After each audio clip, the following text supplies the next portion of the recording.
የአላህ ባሮች ሆይ አላህ ያዛችሁን በመታዘዝ የከለከላችሁን በመከልከል ሁሌም በሁሉም ጉዳይ ላይ በሁሉም ቦታና ሁኔታ ላይ አላህ የሚገባውን ፍራቻ ፍሩት። ለአኼራችሁም ስንቅ ያዙ። ከስንቆች ሁሉ በላጭ ስንቅ አላህን መፍራት ነው።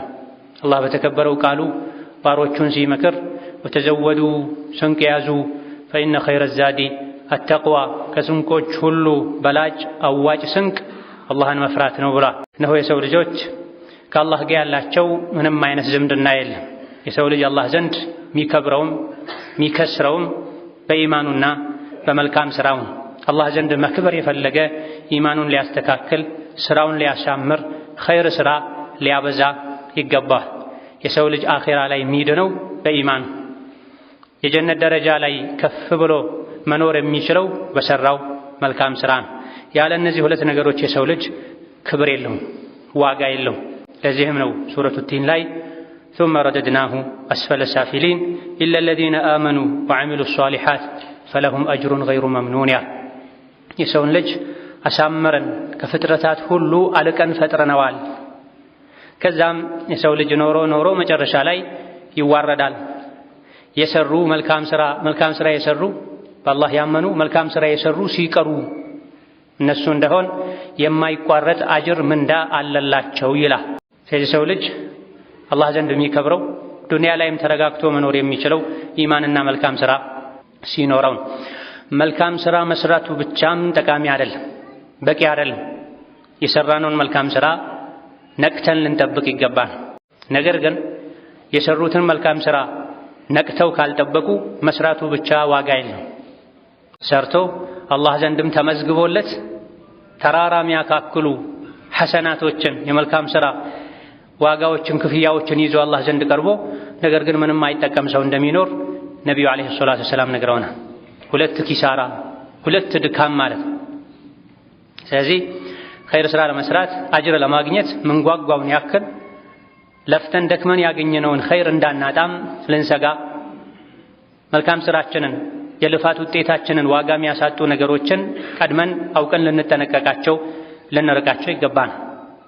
ኸይር ስራ ስሩ ብሎ ያዘዙን ነቢዩ ዓለይሂ ሰላቱ ወሰላም ለመልካም ስራ ያነሳሳን ቁርአን መልካም ስራ ከሚያበላሹ ዋጋ ከሚያሳጡ ነገሮች እንድንርቅም መክሮናል። የተለያዩ መልካም ስራን ከንቱ የሚያደርጉ ስራዎች፣ ተግባሮች፣ ቃላቶች እንዳሉ ነቢዩ ተናግረዋል። ቁርአን ላይም እንደዚሁ በአላህ ማጋራት፣ ነቢይን ዓለይሂ ሰላቱ ወሰላም ማመፅ፣ የአላህን የሰው ልጆችን ሐቅ የእንስሳትን ሐቅ አለመጠበቅ መሰል የለፉበትን ስራ አጅር እንዳይኖረው የሚያደርጉ አጅሩን የሚነጥቁ ስራዎች አሉ። ኢነሁ መን ዩሽሪክ ቢላህ ፈቀድ ሐረመ አላሁ ዐለይሂ አልጀነህ ወመእዋሁ ናር ወማ ሊዛሊሚነ ሚን አንሳር። በአላህ የሚያሻርክ ሰው የሰራው መልካም ስራ ምድር ላይ ያሉ ተራራዎችን ሁሉ የሚበልጥ ቢሆን የሚደርስ ቢሆን በአላህ ያጋራ ሰው ስራው ጥቅም አይኖረውም። ከነቢ ዓለይሂ ሰላቱ ወሰላም ቀደም የሚል ሰው የነቢን ሱና ማይከተል ሰው ስራው ተመላሽ ነው የሚሆን። ሰዎችን የሚበደል ሰው፣ የሰዎችን ስጋ የሚበላ፣ የሰዎችን ገንዘብ የሚቀማ፣ የሰዎችን ስም የሚያጠፋ፣ ሌሊቱን ሲሰግድ ቢያድር ሁሌ ሱና ጾምን ቢያዘወትር ለፍቶ ደክሞ ላቡን ጠብ አድርጎ ያገኘውን ገንዘብ አላህ የሚወደው መንገድ ላይ ሰደቃ ኸይር ላይ ቢያውል የሰውን ሐቅ የሚነካ ከሆነ አላህ ያከበረውን የሰው ልጅ ህይወት የሚያጠፋ፣ ደሙን የሚያፈስ፣ አካሉን የሚጎዳ፣ ክብሩን የሚነካ፣ ስጋውን የሚበላ ከሆነ የሰራው ኸይር ስራ ወደ በደለው ሰው ይሸጋገራል። እሱ ባዶ እጁን በጀሃነም ካቴና ታስሮ ወደ ጀሃነም ሊወርድ ይችላል። ከሰው አልፎ የእንስሳትን ሐቅ አለመጠበቅም የሰሩት መልካም ስራ ዋጋ እንዳይኖረው ያደርጋል። ነቢዩ ሰለላሁ ዐለይሂ ወሰለም ድመትን አስርባ በረሃብ ምክንያት ድመት እንድትሞት ሰበብ የሆነችን ሴት አላህ እሳት እንዳስገባት ተናግረዋል።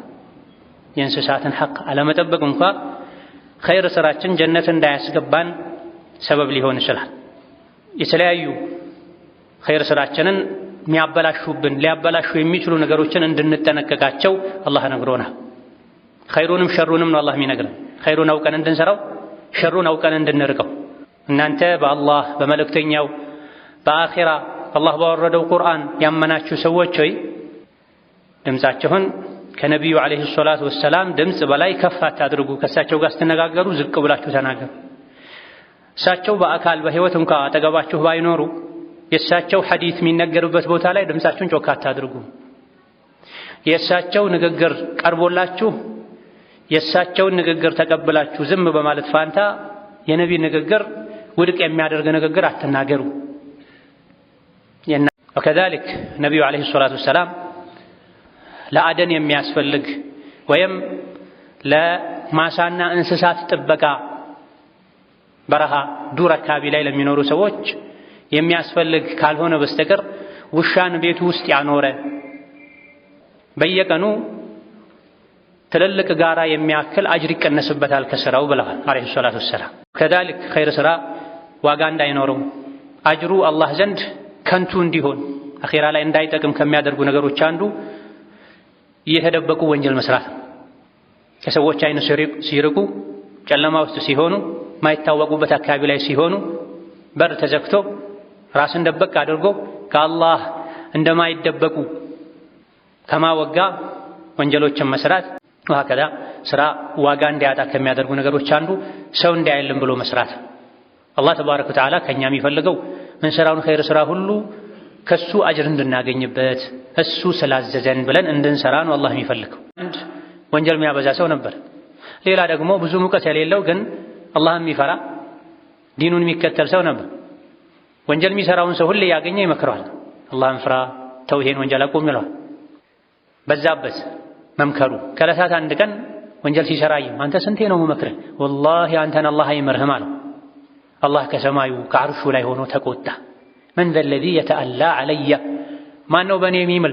ማን ነው የእኔ ሥራ ላይ የሚገባ? መማር አለመማር የእኔ ስልጣን ነው።